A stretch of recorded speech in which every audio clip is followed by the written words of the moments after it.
आज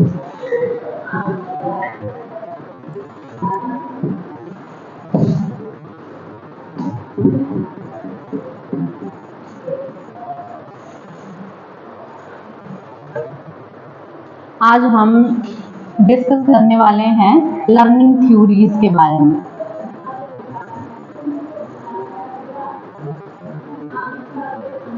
ठीक है, क्या है आज का टॉपिक? Learning theories. इसमें हमने लास्ट में थोड़ा सा बात की थी किस चीज के बारे में? लर्निंग के बारे में, है ना। लर्निंग थ्योरी से पहले हमें पता होना चाहिए कि लर्निंग क्या है सिंपली। तो क्या बोला था आपको कि क्या होती है लर्निंग? हिंदी सिंपली सीखना या अधिगम, है ना।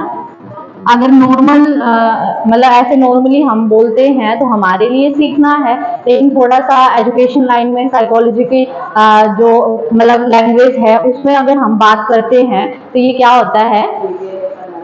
हाँ जी। और हिंदी में क्या बोलेंगे इसको? प्रॉपर शब्द अधिगम। क्या है?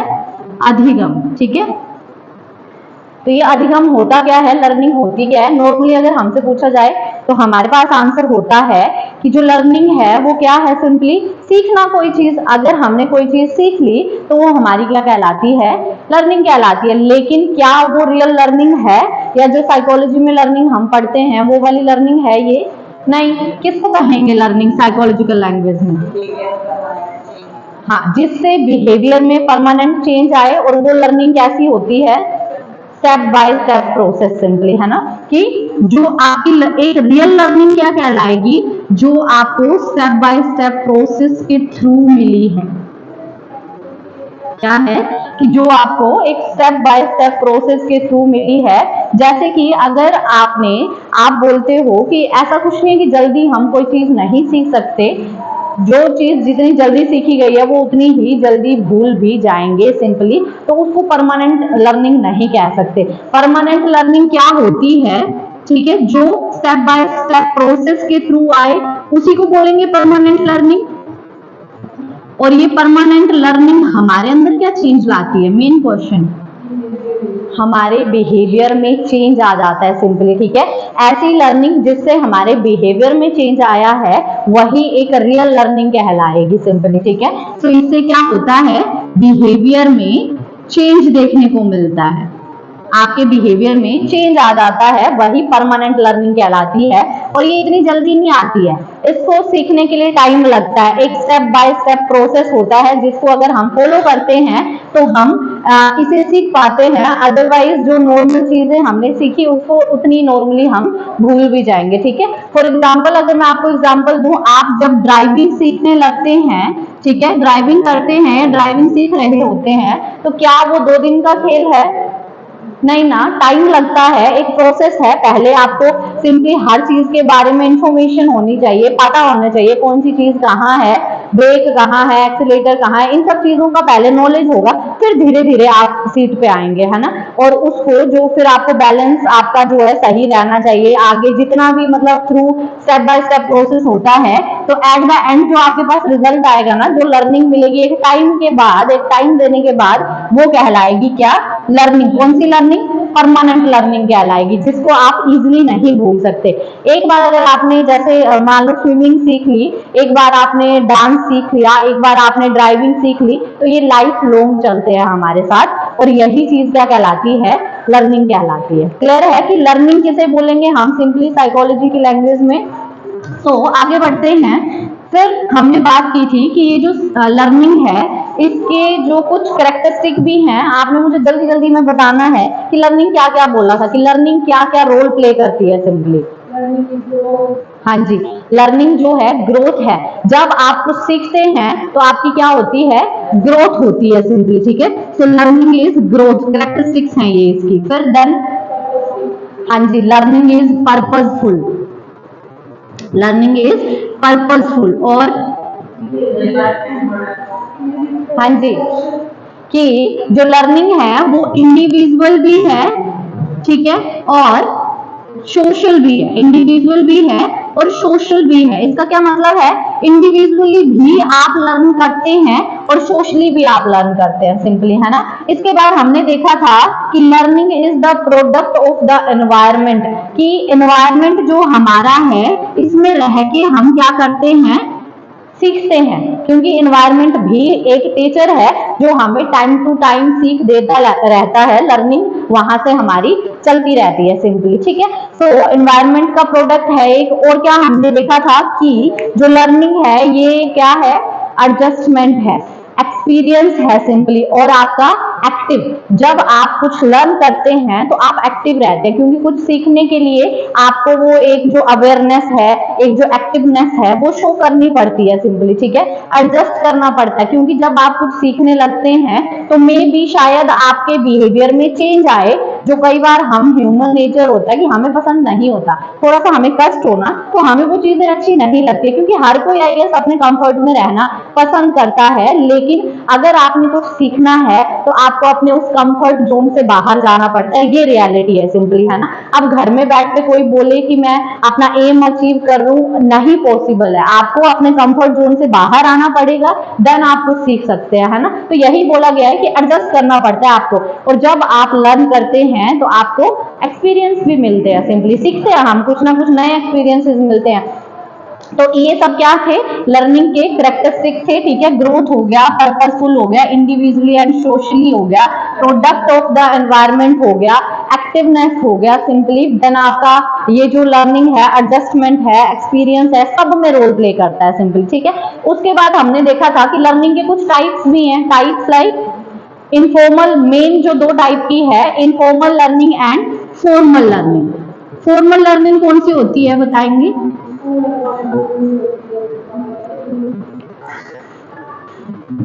एक है इनफॉर्मल लर्निंग और एक फॉर्मल लर्निंग, ठीक है। औपचारिक और अनौपचारिक, आई गेस हिंदी में इसको बोलते हैं।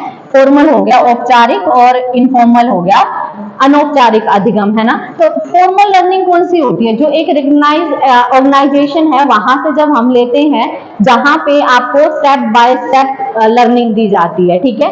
और इनफॉर्मल लर्निंग कहाँ से या क्या होती है, सिंपली, कि हाँ, जहां पे ना आप सिंपली किसी से भी, अपने पेरेंट्स से भी सीख सकते हैं, फ्रेंड्स से भी सीख सकते हैं, जो गार्डियंस हैं उनसे भी सीख सकते हैं। मतलब आपसे बड़ा कोई अगर आपको सिखा रहा है, छोटे भी सिखा सकते हैं, ऐसा कुछ नहीं है, बट बोलने का मतलब वो फॉर्मली नहीं है, वो ऐसे ही जस्ट आपको सिखा दिया। फॉर एग्जाम्पल, अगर आपकी मदर आपको कुकिंग सिखा रहे हैं, आपके पेरेंट्स, आपके जो फादर हैं या आपके भाई आपको ड्राइविंग सिखा रहे हैं, तो वो इनफॉर्मल लर्निंग में आएगा।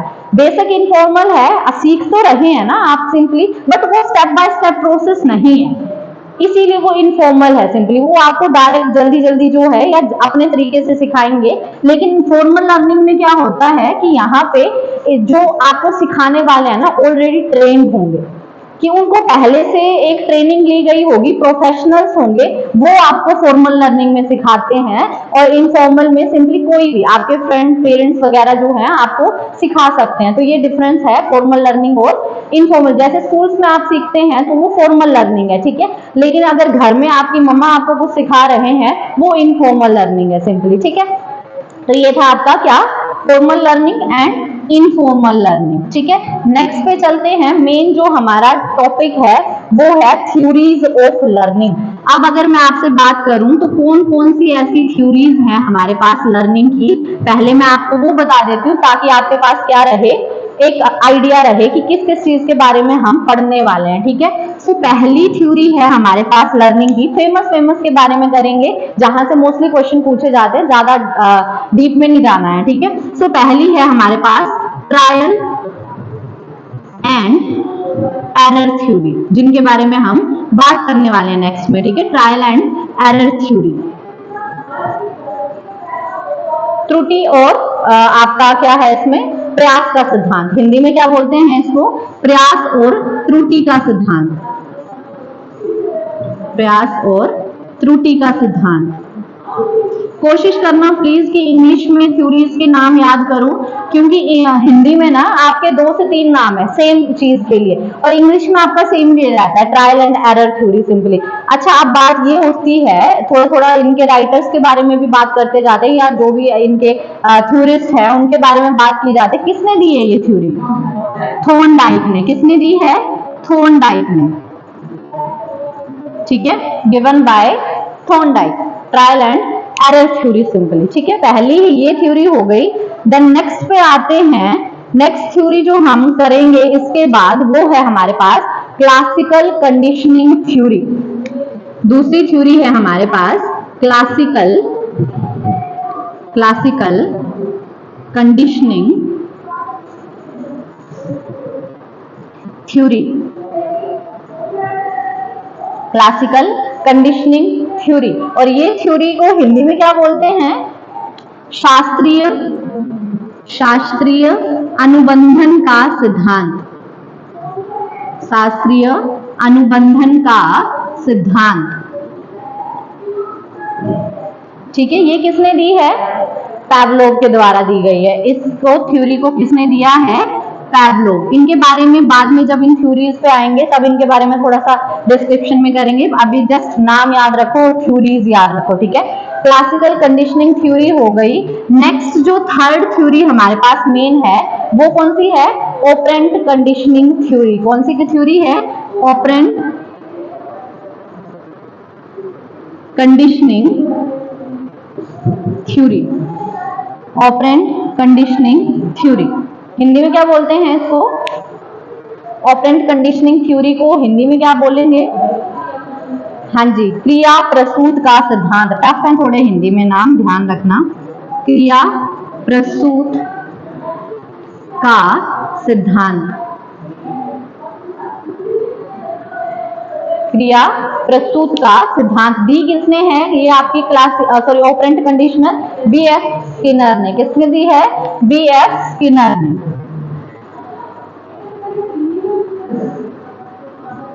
बीएफ स्किनर ने, सिंपली स्किनर याद रखो। ठीक है, फिर ऑपरेंट कंडीशनिंग थ्योरी हो गई, क्लासिकल कंडीशनिंग थ्योरी हो गई। नेक्स्ट जो थ्योरी जिसके बारे में हम बात करते हैं इसमें वो है इनसाइट थ्योरी। कौन सी है? Insight theory. इनसाइट थ्योरी, ठीक है, जिसको बोलते हैं हिंदी में क्या बोलेंगे इनसाइट थ्योरी को? हाँ जी, हाँ, गेस्टाल्ट जो है ये एक ग्रुप ऑफ साइकोलॉजिस्ट है, इनका है, लेकिन इनसाइट को हिंदी में क्या बोलते हैं? अंतर्दृष्टि। मतलब आपकी जो अंदर की दृष्टि है या आपका वो जो एक मन की आवाज है वो क्या बोलती है सिंपली। ठीक है, इनसाइट थ्योरी अंतर्दृष्टि का सिद्धांत। अंतर्दृष्टि का सिद्धांत।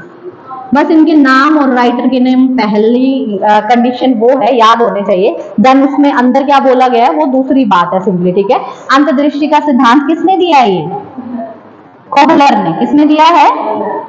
कोहलर ने। ठीक है, कोहलर के द्वारा दिया गया है। नेक्स्ट है हमारे पास फील्ड थ्योरी ऑफ लर्निंग। अगली थ्योरी कौन सी करते हैं हम? Field theory of learning. Field theory of learning. Field theory of learning. ठीक है, हिंदी में क्या है इसका मीनिंग? अधिगम क्षेत्र का सिद्धांत। दिख रहा है ना? हाँ जी, ठीक है, फील्ड थ्योरी ऑफ लर्निंग, अधिगम क्षेत्र का सिद्धांत। अधिगम क्षेत्र का सिद्धांत। अगर बात करें कि ये जो फील्ड थ्योरी है ये किसने दी है, तो आंसर रहेगा लेविन ने दी है। किसने दी है? लेविन या लिविन। ठीक है, ये इसके साइकोलॉजिस्ट हैं या थ्योरिस्ट हैं जिन्होंने ये थ्योरी पेश की थी सिंपली। ठीक है, फिर इसके बाद हम इसमें और कुछ सी चीज के बारे में बात करते हैं जो कि हमारे पास आती है सोशल लर्निंग थ्योरी। कौन सी आती है? Social learning theory. इसके बारे में भी बात कर लेते हैं, थोड़ा सा इधर ही लिख देती हूँ मैं साइड में। ठीक है, सोशल लर्निंग थ्योरी कौन सी है? ये छठी थ्योरी है हमारे पास। ठीक है, सोशल लर्निंग थ्योरी, सामाजिक अधिगम का सिद्धांत। हिंदी में क्या बोलेंगे? सामाजिक अधिगम का सिद्धांत। और किसने दी है ये थ्योरी? एल्बर्ट बेंड्यूरा ने। एल्बर्ट बेंड्यूरा ने, गिवन बाय एल्बर्ट बेंड्यूरा। ठीक है, सोशल लर्निंग थ्योरी, सामाजिक अधिगम का सिद्धांत। जो पीछे की थी डेवलपमेंट थ्योरी, वो कौन सी थी? नेम थोड़ा सेम ही था। हाँ जी, वो था सोशो कल्चरल थ्योरी, लेकिन वो डेवलपमेंट थ्योरी थी। यहाँ है सोशल लर्निंग थ्योरी। ये कौन सी थ्योरी है? लर्निंग थ्योरी है ये सिंपली। ठीक है, दोनों में डिफरेंस याद रखना। सोशो कल्चरल थ्योरी किसने दी थी? वाइगोत्स्की ने दी थी।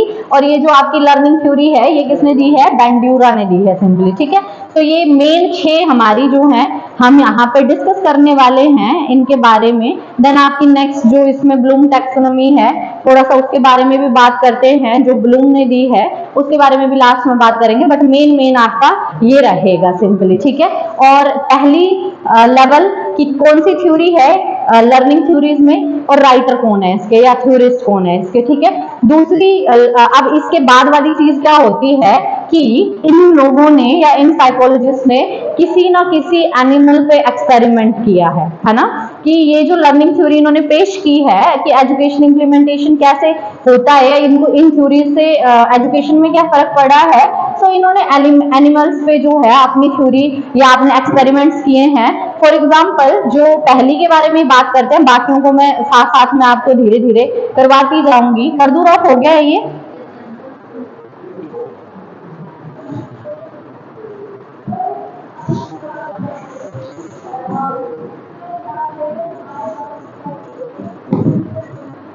ठीक है, सो फर्स्ट पे आते हैं, लिखेंगे, हेडिंग डालेंगे trial and error theory of Thorndike. Trial and error theory of Thorndike. इसको भी रफ कर देती हूँ, थोड़ा प्लेस बन जाए।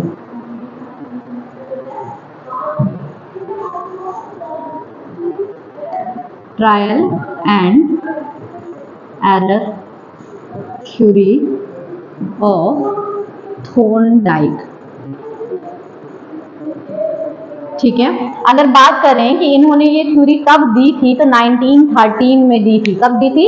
1913 में दी थी। इन्होंने ये जो थ्योरी है वो 1913 में दी थी सिंपली। ठीक है, अब देखो मेन बात इनके बारे में, जैसे जो डेवलपमेंट थ्योरी थी वहां पे हमने थोड़ा ध्यान दिया था कि जो जीन प्याजे हैं या फिर आपके जो अदर थे, वाइगोत्स्की वगैरह थे, लॉरेंस कोहलबर्ग थे, वो कहाँ से बिलोंग करते थे, इनमें इतना जरूरत नहीं है। सिंपली यहाँ हमें एक्सपेरिमेंट पे ज्यादा ध्यान देना है। ठीक है, तो अब देखो ट्रायल एंड एरर थ्योरी के बारे में थोड़ा सा अगर मैं बात करूं, तो इन्होंने यहाँ पे ये जो थॉर्नडाइक है जो अपना एक्सपेरिमेंट किया था, वो किस पे किया था? बहुत सारे जानवरों पे किया, लेकिन जो इनका फेमस हुआ वो हुआ एक बिल्ली के ऊपर। ठीक है, एक कैट पे किया था। तो पहला पॉइंट याद रखेंगे कि इनका जो एक्सपेरिमेंट था वो एक कैट पे था। किस पे था? कैट पे था। की पॉइंट्स मैं आपको बता रही हूँ ताकि आपको ये चीज याद रहे। अब ये कैट जो है इसको इन्होंने एक बॉक्स में रखा, जिसको इन्होंने नाम दिया पजल बॉक्स सिंपली। ठीक है, तो इन्होंने एक बॉक्स का यूज किया जिसको हम बोलते हैं पजल बॉक्स, या इन्होंने नाम दिया उसको पजल बॉक्स। ठीक है, कई बार नाम भी पूछे जाते हैं तो थोड़ा सा इनका ध्यान रखना है। अब ये पजल बॉक्स में स्टोरी क्या थी इसकी, इन्होंने एक बिल्ली को क्या किया, एक बॉक्स में बंद कर दिया जिसमें थोड़ा सा पजलिंग क्रिएट किया, पजल बना दिए, और साथ में क्या रखा, बाहर फूड या फिश आप बोल सकते हैं। ठीक है, इन्होंने क्या किया, फिश रखी बॉक्स के बाहर, बिल्ली थी भूखी, हंग्री कैट थी सिंपली। तो अब क्या होता है कि इस बिल्ली को भूख लगी है, बाहर फिश रखी हुई है और उसको क्या चाहिए, खाना चाहिए, अपना फूड चाहिए, छटपटाएगी उसके लिए ऑब्वियसली। तो अब वो क्या करने लगी, अब ये वाला जो बॉक्स था ना उसको इसको क्या करना था, डिकोड करना था। बोलने का मतलब है इस बॉक्स में मान लो ये एक काइंड ऑफ बॉक्स है, तो इन्होंने ये पजलिंग क्रिएट की। ठीक है, ताकि थोड़ा सा बिल्ली परेशान हो, और एक लीवर बनाया, एक बटन बनाया जिसपे अगर बिल्ली का पैर जाएगा तो ऑटोमेटिक इसका जो भी गेट है वो ओपन हो जाएगा सिंपली। ठीक है, तो अब बिल्ली घूमती है इधर से उधर इधर से उधर, पहले क्योंकि अभी उसको नहीं पता है कि क्या करना है, ठीक है। अब जब वो घूम रही है, टाइम ले रही है अपना, तो गलती से एक बार उसका पैर किस चीज पे पड़ जाता है, इस लीवर पे पड़ जाता है, इस बटन पे पड़ता है और गेट खुल जाता है। गेट खुला और बिल्ली ने फूड ले लिया, खाना खाया सिंपली। अब वापस से फिर वही मतलब कंडीशन जो है अप्लाई की गई। अब धीरे धीरे क्या होता है ना, मेन मतलब मुद्दा यहाँ पे क्या है कि बिल्ली जैसे जैसे ट्रायल कर रही थी ना, पहली बार में गलती से पड़ा, दूसरी बार में उसको ये चीज समझ आ गई कि कहीं ना कहीं इस वाले एरिया में कुछ हो रहा है जिससे कि गेट खुल जा रहा है सिंपली, है ना। तो अब बिल्ली क्या कर रही है, जितनी बार गलतियां कर रही है उतनी बार अपनी गलती से सीख रही है। पहले मान लो वो इन वाले एरियाज में भी घूम रही थी, अब नहीं जाएगी वो, क्योंकि उसको पता चल गया कि यही वो स्पॉट है जहां पे मुझे जो भी है मेरा ट्रायल सक्सेसफुल रह रहा है सिंपली। तो अब वो धीरे धीरे और नजदीक आती गई और एक टाइम के बाद अपनी गलती से उसने क्या सीखा कि ये जो बटन है इस पर मेरा पैर पड़ रहा है, तभी क्या हो रहा है, गेट खुल रहा है और मैं खाना खा पा रही हूँ सिंपली, ठीक है। तो यही अपने एक्सपेरिमेंट से साबित करना चाहते थे क्या, या इन्होंने यही मतलब हमें बताया थॉर्नडाइक ने सिंपली कि जैसे जैसे आपके ट्रायल्स बढ़ते जाते हैं किसी चीज को सीखने के लिए या लर्निंग के लिए, वैसे वैसे आपकी टाइमिंग भी कम हो जाती है उन चीजों को करने की और साथ में आप सीखते भी जाते हैं और अपना जो एम है उसके नजदीक पहुंचते जाते हैं। एजुकेशन इम्प्लीमेंटेशन इसकी ये समझाई इन्होंने, ठीक है। तो थोड़ा कुछ पॉइंट्स लिखेंगे, ऐड करेंगे ताकि आपको पढ़ने को भी हो, क्योंकि अभी तो मैं जो बोल रही हूँ थोड़े टाइम में भूल जाओगे आप सिंपली, ठीक है। तो पॉइंट्स लिखो, फर्स्ट पॉइंट ऐड करेंगे, according to Thorndike,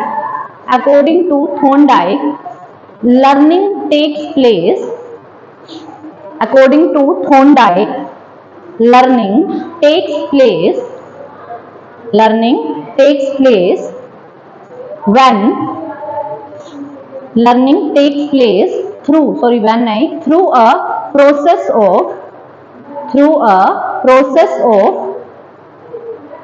approximation and correction, ठीक है। बोलने का मतलब है थॉर्नडाइक क्या बोलना चाहते हैं कि लर्निंग कब होती है या कब आप लर्न कर पाते हैं किसी चीज को, जब आप अप्रोक्सीमेशन करते हैं, बार बार जो है ट्राइल्स करते हैं और उससे कुछ ना कुछ सीखते जाते हैं, करेक्शन उसमें करते जाते हैं सिंपली, ठीक है। नेक्स्ट पॉइंट पे आएंगे,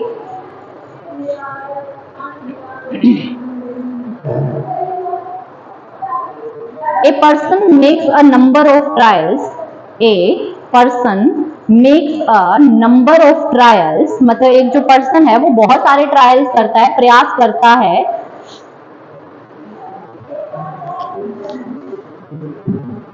some responses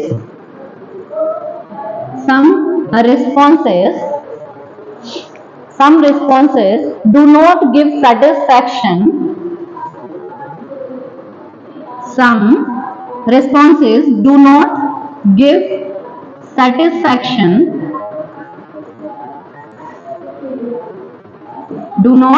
satisfaction, ठीक है, टू द इंडिविजुअल, मतलब किसी एक व्यक्ति को जो रिस्पॉन्सेज है कुछ ऐसे जाते हैं जो सेटिस्फैक्शन नहीं देते, है ना, to the individual, but he goes on making further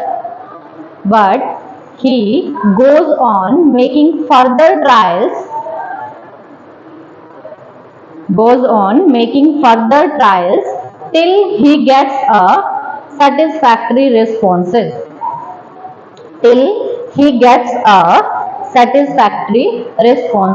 बोलने का मतलब है कि एक इंसान तब तक ट्रायल करता रहता है, एक इंडिविजुअल जिसको सीखना है, जब तक वो क्या नहीं हो जाता कि सेटिस्फाइड नहीं हो जाता, कि उसको सेटिस्फेक्शन मिल गई कि जो वो लर्न करना चाहता था वो उसको मिल गया है, अपने एम तक वो पहुंच चुका है सिंपली, ठीक है। तो हम भी ऐसा ही होता है, हमारी लाइफ में भी ऐसा ही होता है, कुछ सीखने जाते हैं, कुछ चीजें या कुछ ट्रायल शायद हमें सेटिस्फाइड नहीं करते, नहीं हम सेटिस्फाइड होते कि हमने अच्छा नहीं किया शायद, लेकिन आफ्टर दैट जब वो चीज बार बार हो रही है, हमें प्रैक्टिस भी होती जा रही है, हम अपनी गलतियों से सीखते भी जा रहे हैं, तो एट द एंड क्या देखने को मिलता है, एक सक्सेसफुल ट्रायल जिसमें हम सीख भी चुके हैं, टाइमिंग भी अब हम कम ले रहे हैं और उस चीज को हम बेहतर तरीके से कर पा रहे हैं। सिंपली क्लियर है? तो यही बताया है किसने, थॉर्नडाइक ने सिंपली। ठीक है, नेक्स्ट पे आएंगे। इन एक्सपेरिमेंट किस पे था, प्लीज थोड़ा सा उसका ध्यान रखना। एक another important point, at the end Thorndike's cat, at the end Thorndike's cat, मतलब जो थॉर्नडाइक की कैट थी, ठीक है, Thorndike's cat Thorndike's cat showed slow and gradual process of learning.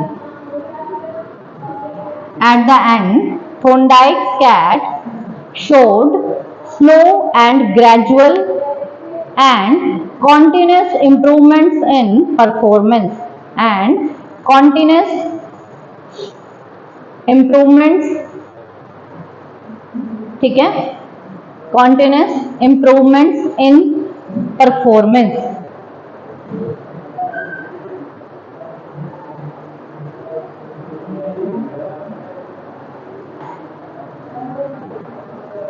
ठीक है, कि एक इसने मतलब क्या बताया है कि जैसे जैसे कैट ट्रायल्स कर रही थी वो स्लो एंड ग्रेजुअल प्रोसेस बता रही है किस चीज का, लर्निंग का, कि धीरे ही सही लेकिन वो सीख पा रही है, अपनी गलती से सीख रही है और दूसरी बार जब वो ट्रायल कर रही है तो वो थोड़ा बेहतर है पहले वाले से सिंपली। ठीक है, तो यही चीज इन्होंने एजुकेशन के लिए भी बताई है कि सिंपली एक बच्चा जो है जब लर्न करता है, मे भी पहले उसको डिफिकल्टी देखने को मिले, लेकिन धीरे धीरे जैसे जैसे वो कोशिश करता रहेगा वैसे वैसे वो और बेहतर बनता जाएगा, अपनी गलतियों से सीखेगा। तो यहाँ पे क्या देखने को मिलेगा हमें, और अच्छा मतलब जो लर्निंग है उसकी वो बढ़ती जाएगी सिंपली। ठीक है, बट करना क्या पड़ेगा, उसके लिए ट्रायल्स करने पड़ेंगे, गलतियां करनी पड़ेगी, तभी आप अपनी गलतियों से सीख पाते हैं। अब कोई अगर कोशिश ही नहीं करना चाहेगा, नहीं करने मुझे ट्रायल्स, तो लर्निंग भी नहीं हो पाएगी, ऑब्वियसली बैठे बैठे कुछ भी नहीं सीखा जाता है ना। तो आगे बढ़ते हैं थोड़ा सा, नेक्स्ट पे आएंगे, एजुकेशनल इंपॉर्टेंस ऑफ थ्योरी, कि इस थ्योरी की एजुकेशनल इंपॉर्टेंस क्या, मोस्ट इंपॉर्टेंट, की एजुकेशन से क्या फर्क पड़ा, क्या इंपॉर्टेंट महत्वपूर्ण क्या था इसमें। ठीक है, पहला पॉइंट लिखेंगे एजुकेशनल इंपॉर्टेंस का,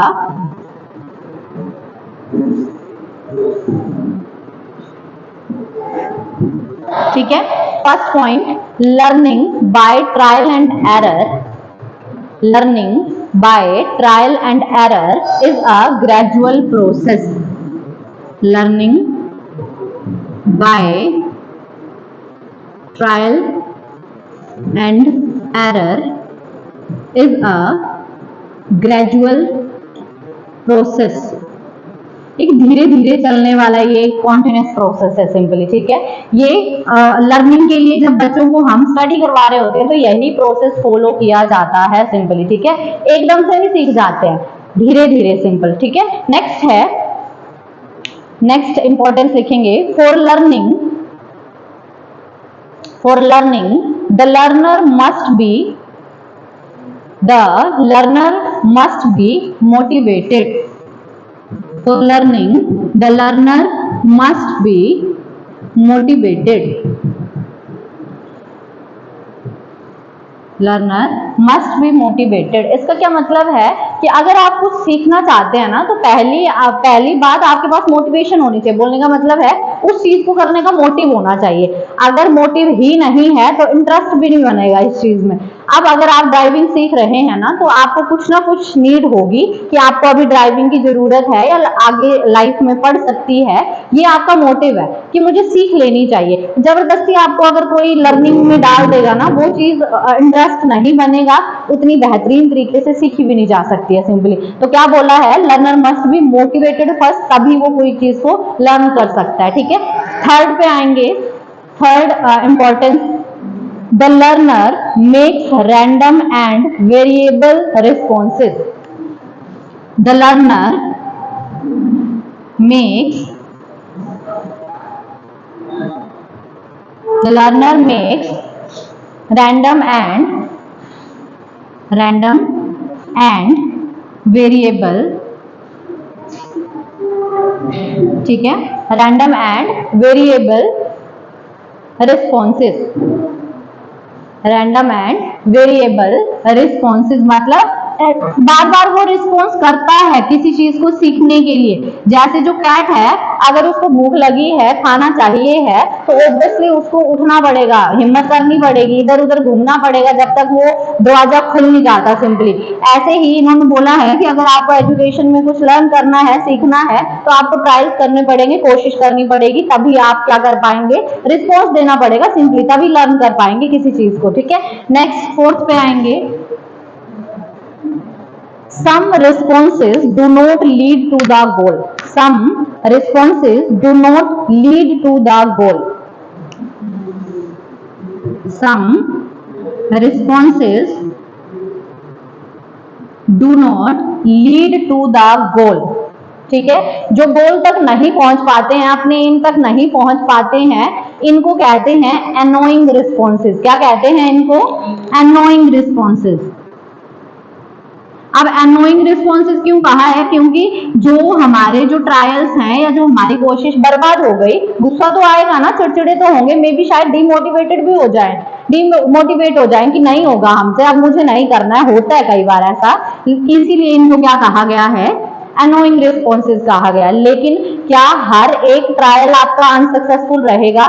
नहीं, किसी में हमें सेटिस्फैक्शन भी मिलती है। ठीक है, तो लिखेंगे next, some responses lead to the goal, some responses lead to the goal, हमें गोल तक पहुंचा देते हैं, वो कहलाते हैं satisfying responses। क्या कहलाते हैं वो?